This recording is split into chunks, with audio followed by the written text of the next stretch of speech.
Hi guys, happy World Mental Health Day. I'm sure a lot of you have been following the "Is this the Strictly Cursed striking again" story that's in the media at the moment, and I've been asked a lot about it actually. I was asked to comment on the radio yesterday. Some of you will, I'm sure, know that one of the Strictly contestants this year, he's called Sean Walsh, was caught snogging his dance partner, Katya Jones. And Sean has a girlfriend, Rebecca Humphreys, who has publicly shamed him, I guess, and dumped him on Twitter. She wrote, and if you follow me on Twitter, you'll see, and on Facebook and Instagram, I think I posted her comments, which were really accusing Sean of being controlling, and she said that he had gaslighted her, calling her some names, I can't remember the exact names, but that it was all in her head and that she was paranoid, suspecting there might be something going on with Katya, and then obviously there was. But so he had what's known as gaslighted her, and I've had a lot of questions about that recently, because gaslighting, I think, is becoming more and more of a mainstream term, I guess. I think people are understanding that gaslighting is a form of abuse. It is a form of abuse. Basically, it's when you are abusive, you have abusive behaviour towards somebody, and then you pretend or deny that it ever happened. So it leaves the person very confused. And, you know, there's a lot of things in the media. I mean, we've got Donald Trump on the world stage, who, you know, I believe to be a narcissist. And he, you know, he's on the world stage for everyone to see, and I think it's putting it in the limelight. Obviously, you know, he's the president of the United States, you know, the leader of the free world, and he's acting in a certain way which people are realizing is not your normal behavior, especially for a president. So I think that's helping in a way raise awareness of mental health issues, because I think people are seeing, and they're often in one of two camps really, and you can see it. You're either a Donald Trump supporter, and when he lies or says something that isn't true, you kind of justify it. There's a camp that justifies it, you know, says, oh, well, you know, he meant to say this, or he was referring to that, or, you know, even saying, well, no, he didn't mean it like that, or if there's something that comes out they don't like, it's fake news, or I misspoke. You know, to most of us, if you misspeak intentionally, that's a lie, right? I mean, that's what I'd call it. So, you know, it's really interesting. There's that camp, but then there's also the camp that are going, hang on a minute, you said this, but we can look back and see that you said something completely different on that topic, or the complete opposite about what happened in that situation only 3 weeks ago. And that then becomes, you know, contradictory, but also raises a lot of questions. So, you know, is there an epidemic going on where there are, you know, more narcissists out in society? Or is it just that we're becoming more aware of it every day? You know, is it just that we're more educated? We've got people like Donald Trump, and so we are, you know, just seeing it and we're used to it. They're not sort of hidden away, you know, because often, remember, these people can be very charming, very charismatic, and, you know, for a lot of people, they're the life and soul of the party, and that's almost how they can get away with the behaviour that they have. And I want to look at today, I just wanted to talk a little bit about what that kind of abuse is. So if you're suffering from it, or you think you might be suffering from it, or, you know, I have clients who don't even know that they're involved in an abusive relationship. They just know it's not healthy, or it doesn't feel right, or it makes them feel bad. Yeah, I just wanted to talk about what are some of the warning signs that you would see in a toxic environment, in a toxic relationship, if you like. And just to reassure you that it does happen to, you know, a lot of people, and if you are going through that, then you're not alone, and it's not your fault. You know, you didn't cause it. It isn't you. There is nothing wrong with you, and that's important, because if you're in an abusive relationship, very often you'll feel like it's all your fault, because you'll be told it's all your fault, and you'll feel like your confidence is ebbing away, or maybe it's completely gone. Maybe you've had quite a transformation in your personality since you've been in that relationship or around that abusive person. So what are the warning signs? What do you need to look out for? And how do you know, I guess, if you're in an abusive relationship? Well, the first thing is, it's not just one argument. You know, all relationships, you know, there's going to be ups and downs. There's going to be things that work really well. There's going to be things that don't work so well. And I think it's important to, to understand that no relationship is plain sailing. So an abusive relationship is not one that is just one argument or you have big fiery arguments. It's over a period of time. It has to have built up. I mean, it could be 20 years, more. It could be ever since you met the person, or it can't just be, well, last week they did this.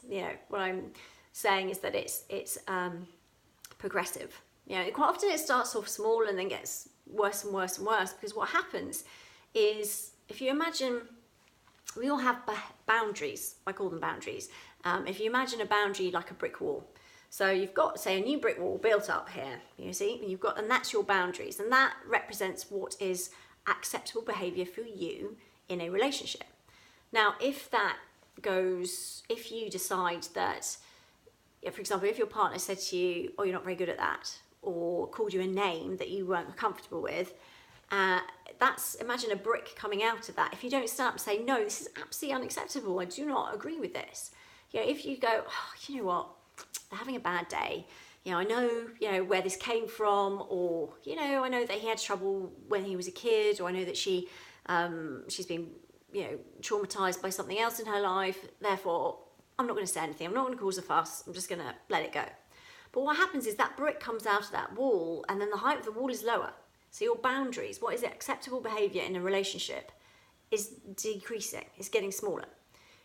And then something else will happen. Another brick comes out. And another brick. You might say, hang on, I'm not really comfortable with that. But if you let them get away with it, or you don't walk away, or you don't sort of terminate that behaviour in that instant, then you're enabling it in a way. You're sort of saying, well, I put up with it once, I can put up with it again. When it happens the second time, the third time, it's not as shocking, it's not as bad. You kind of become a bit accustomed to it. And before you know it, all those bricks are removed slowly over a period of time. And at first it's just the top layer.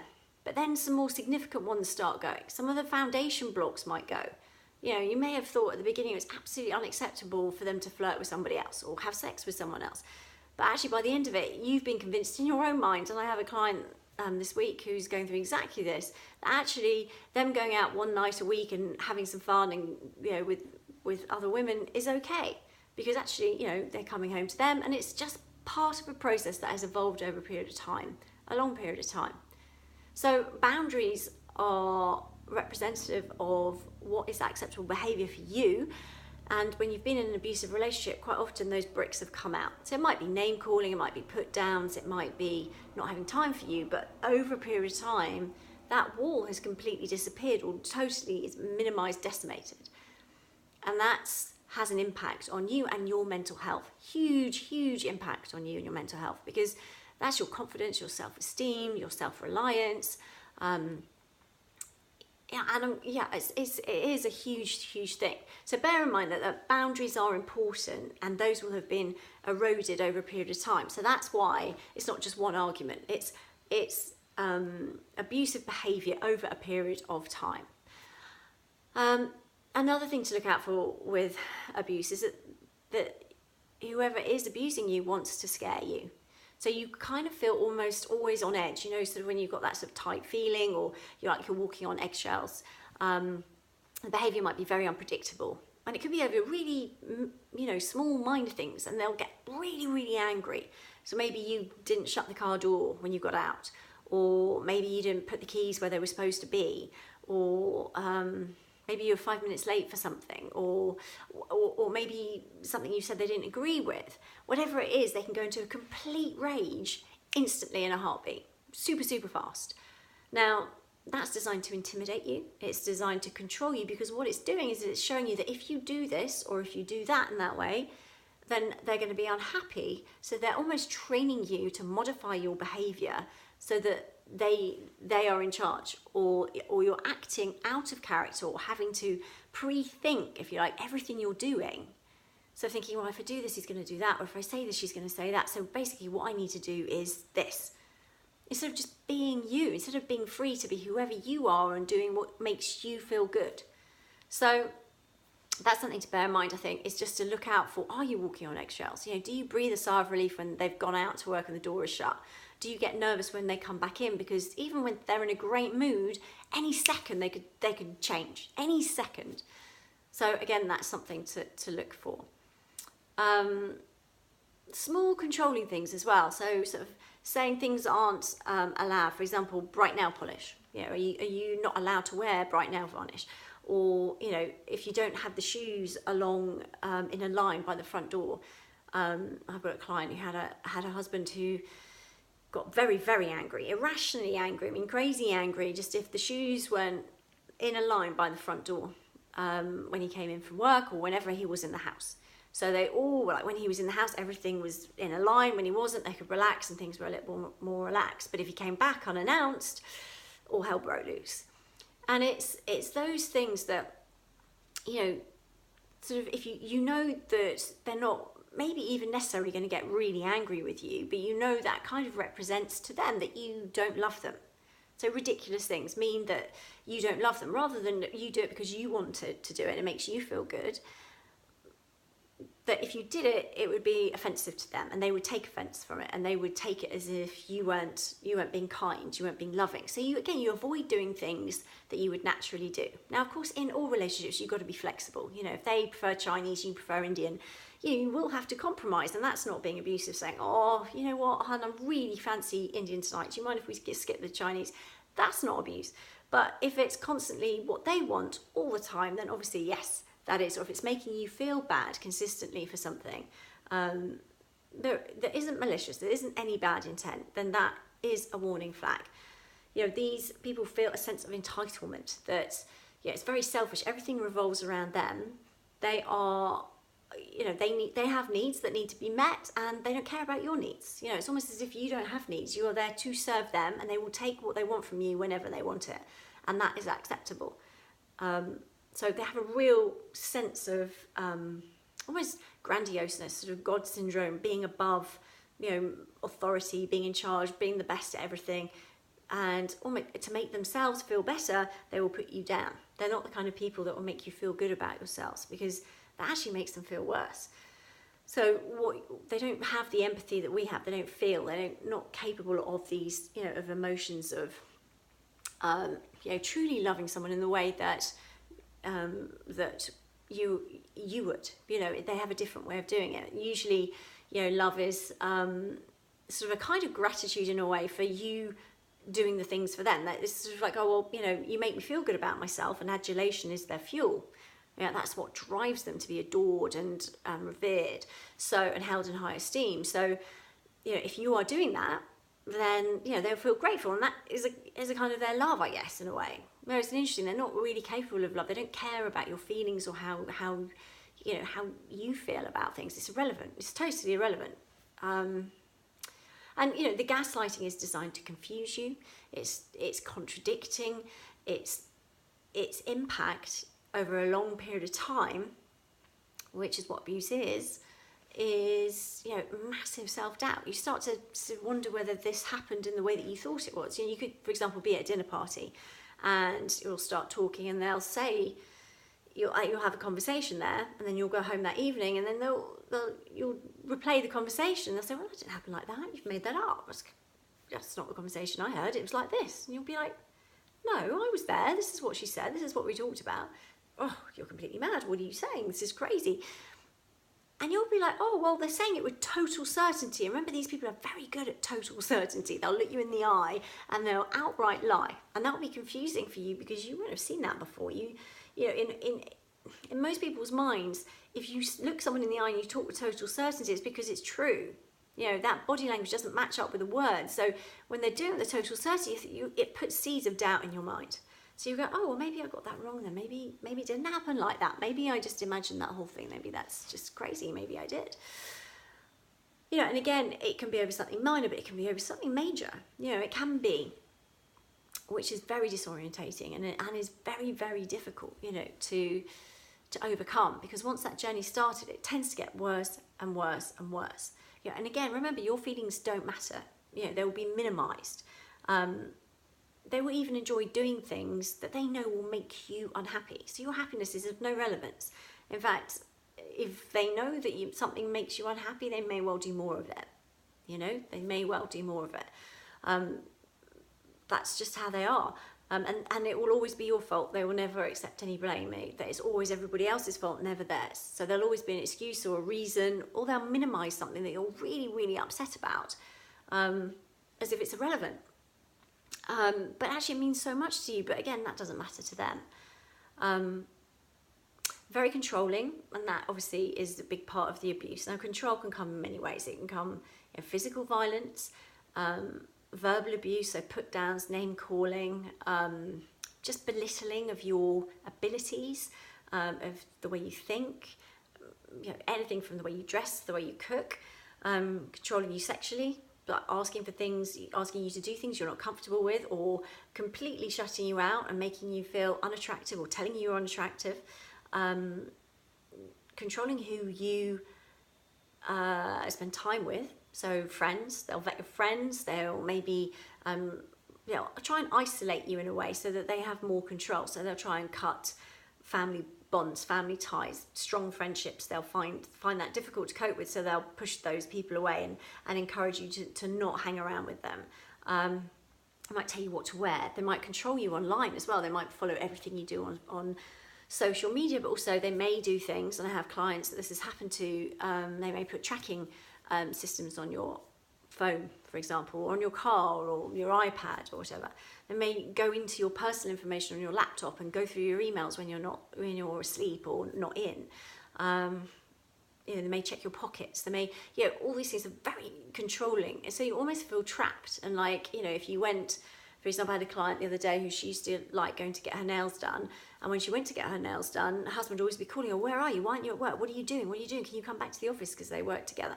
It's not acceptable for you to be out. It's like, I'm taking a half an hour break. Just, no, I didn't take lunch break. No. So she'd be like, "Okay, we've got to hurry up. I'm really sorry. I've got to get out of here. I've got to get back to work." And she could see how the nail technicians were looking at her like, "Well, that's a bit weird, isn't it? It's a bit strange. It's only half an hour of your day." But she didn't see it. She didn't see it.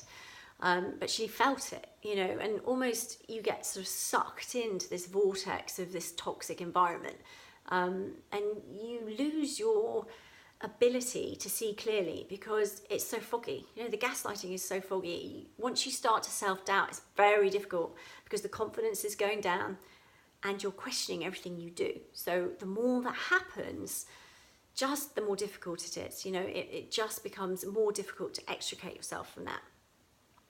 So that's kind of what to look for, I guess, in a nutshell. And I wanted to share that with you so that you know what to look for. But I also, wanted to say, what can you do if you do find yourself in that situation? Because this is key, okay? If you're listening to this, you're watching this, or you've been reading anything that has made you think, you know what, I think this is me. I don't know if any of you saw the Dr. Foster drama that was on television with Saran Jones not that long ago, maybe 6-7 months ago. That triggered a whole wave again of people asking me, am I in an abusive relationship? So much so that I created like a free short video series on my website, saradavison.com, that you can just click on and download and watch. Similar content to what I'm sharing with you now, but just giving you what to look out for, I guess. But again, with the Strictly Come Dancing situation at the moment, there's so many issues in there, aren't there? One, there's infidelity, there's morals, it's a family show, it's pre-watershed, it's, what is it saying? Is it to boost ratings now? It's going to be super awkward next Saturday. There's so many things. And then Rebecca Humphreys, the girlfriend that's written this statement, she took a real stand, all credit to her, and admiration for being strong. But I know, because I've seen, I see clients day in, day out, the front and the statement may be one thing, but behind the scenes, it genuinely hurts. Oh my goodness, it's such a painful place to be if you've been in an abusive relationship, and there's a journey to rebuild yourself. There is a journey. So the first thing to do is ask for help, guys. Get some help. Ask for, if you want to go to your GP, go to your GP. There are charities that deal with this. I'm actually the patron of the Dash charity, which caters for domestic abuse in where my local area, sort of Slough, Maidenhead, Ascot, Windsor area. So if you are in any of those areas, then the Dash charity is incredible. And there are lots of charities. Women's Aid is a national charity, and actually the Dash charity is under their umbrella. So Women's Aid specifically help people going through this kind of domestic abuse situation, and they are amazing, guys. I mean, they are trained experts on the end of a phone to help you and give you advice. I know that Dash actually offer refuge as well, so safe houses for people if they're in, real crisis situations and need to get away with kids, for men and women. This abuse like this, predominantly men are the perpetrators, but I have clients who are male and have been through some horrific situations with narcissistic women. But also when there's children involved, that is a whole other thing, guys. And if you do have questions about how to help kids through that, then do get in touch, because that's a whole nother topic, and that's a big topic, and one that needs to be really handled carefully. So ask for help, go to your charity, do that, because there are services that are set out to help people in your situation. You are not alone. Please don't suffer in silence and think you're alone. Now, I know they may be tracking your phone, they may be watching everything you do, but find a way to get a phone call and put it into one of these charities in your local area, because it will make a huge difference. And also just speaking to somebody about it and knowing that there's support out there really helps. Another thing I would do is educate yourself about what is narcissistic personality disorder. It is a mental illness, it is, but let me tell you this, it does not excuse the behaviour. They know exactly what is going on, and it does not excuse. You can't say, oh, well, they're ill, I feel sorry for them. And being an empath, because you've got to be very empathetic to be in a relationship or with a narcissist. There's going to be a whole load of things that come up for you. You're going to feel stupid. You're going to feel like, how did I get myself into this? I must be pathetic, but you're not. Most of the time, narcissists they see something in you that they admire and they want more of. They want to be more like you, okay? And they want to be more like you. So what they do is they set about, they set about trying to entice you into their life. So that's how we get into these relationships. They might love bomb you, and love bombing is when they shower you with gifts and give you amazing things and make you feel $1 million. They basically work out your recipe for feeling more love than you've ever felt, and then they just carry that out. They carry it out. They become the partner that you want to be with, your ideal partner. They just become it. And it's incredible, it's intoxicating, and you fall in love with that idea and fall in love with them. And then once you're sucked in, it's very difficult to get out. So, don't blame yourself. It's not your fault. It isn't because you did something, but now you're aware of it. And it's about shifting from the unconscious to the conscious mind that you are in a toxic relationship, or maybe you're out of it, but you're still suffering from it. You can get PTSD from being in a traumatic relationship. A lot of my clients have nightmares, have trauma that comes from being abused in an abusive relationship, emotional abuse. So much so that there's new legislation, the coercive control legislation that came out 2 years ago, which protects people who are in relationships just like this. It is now illegal to coercively control anybody. And it will help you if you have broken up with your partner in the last 2 years, because that's when it came out.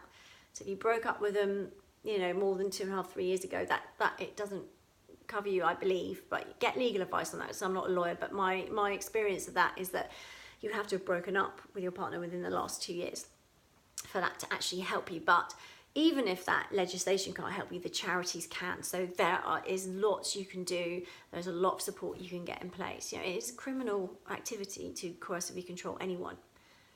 And that's good to know. It's taken a long time to get to this point, but it is good to know. I think the court and the justice system have a long way to go to keep up with things. So if you're divorcing a narcissist, or you're caught up in a coercive, controlling environment, and it's been going on for many more years than that, since your relationship broke up, then the court system has a long way to go. But if we all stand together and we educate ourselves, then hopefully we can bring around more change. Assess your boundaries. Have a look at your boundaries. Have a look at what is acceptable behaviour in a relationship for you. Have a think about that. And try and think back to before the relationship, during the relationship, and now. What will you no longer tolerate? What is no longer acceptable for you? That's really important, guys. It's really, really important. Also look at your safety. Don't do anything because you're becoming more aware of it. Don't discuss it with the narcissist, because that might put you at risk. I think the best thing to do is to, obviously if you've got friends, family you could confide in, but charities, people, experts who know about it. I mean, I coach people, I have a coaching clinic, I specialise in people coming out of difficult relationships like this. But I charge for my coaching, whereas charities are free. So, and there's loads of advice online, there's loads of books. Do you know what I really enjoyed reading were books that are about people's own stories. So you kind of read them and go, oh my gosh, I'm not alone. You lived this too, or this is like someone's in my own head, So there's a book called Dancing with the Devil. I can't remember off the top of my head who it's by, but Dancing with the Devil is very, very good, very extreme example, but it's powerful. There's also a book by my friend Mel Carnegie, I'm Still Standing, and that's very good as well. And actually I read it and then reached out to Mel, and we've become great friends, and she's an amazing woman. So there's a lot of people that have been through this, and we can all stand together and help make this world a better place by educating people on how to get out of it, how to heal.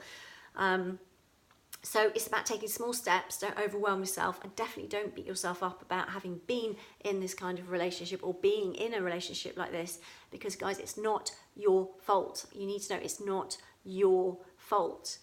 Now it's your turn to step up, to take charge. And I know that's difficult when your self-confidence and your self-esteem is at probably an all-time low, but you have to, especially if you've got kids, you must. There's no choice, and as parents, a lot of us will do a lot more for our kids than we will for ourselves. But even if it's not for you, if you don't have kids, there's a whole life out there outside of your narcissist. So, it's time to educate yourself, get some support in place, make sure you're not at risk, because quite often, your risk level with a narcissist increases when you leave them, because they're no longer in control over you. So there's no power. And I know I was in a meeting with the Dash charity a couple of months back, and they were saying that 30% of domestic homicides happen in the first 3 months of people leaving narcissistic relationships or abusive relationships. So, you do need to put yourself, make sure that you are safe, and your kids are safe. So, you've got to be smart about this. So don't, no knee-jerk reactions. Make sure you're safe. If you're worried, you can call the police. They take these things a lot more seriously now. So there's the domestic abuse part of the police station, and you can ask to be referred to them. So hopefully this has helped. There is a life outside of abusive relationships, and life gets a hell of a lot better. When you're out of an abusive relationship, it's not really heartbreak you're feeling. Although, I know that you may still feel that you love this person, and that's part of the abuse. They have abused, the abuse is to make you feel like you're madly in love with them. And it's almost like they'll make you feel amazing, and then they'll be incredibly cruel. And then they'll rig you back in with, oh my God, I'm so sorry, and tears, or oh, don't be daft, or they'll distract you with something else, and then you'll get sucked back into it. Or you'll be too scared to say anything, and then things will get back to normal, it'll calm down, and then whammo, you're back down there again. So, it is normal to feel confused. It's normal to feel, upset and hurt and pain, and are you doing the right thing? And, finding other ways to enable you to stay in the relationship. Be aware of that. It's normal and it's okay. But what you have to do is, by reading and educating yourself and speaking to experts like myself or a charity, you're gonna learn more, and you're gonna be it's just more education will put you in a better place. Okay, so safety first, educate yourself, assess your boundaries, get the help you need, and small steps, and you will be able to rebuild. And I guarantee you will feel an immense sense of relief, overwhelming relief, when you are out of a toxic relationship with someone like this. So, like Rebecca Humphreys said, she's out now, she's got her freedom, and she can start to rebuild her life. And it took this incident of him kissing his dance partner. It was almost like a get out of jail free card, if you like. It was like, well, there's no way I can tolerate that, so now I've got to get out. And actually, it's probably one of the best things that's ever happened to her. And it's interesting, at the time, you can be so devastated by an affair that you find out about, or or something that happens that blows it apart, but actually that trigger actually gets you out, it's a blessing. So I hope that's helped. I really do. Any more information, check out my website, sarahdavidson.com. And yeah, I wish you all the best. Take care. Bye, guys.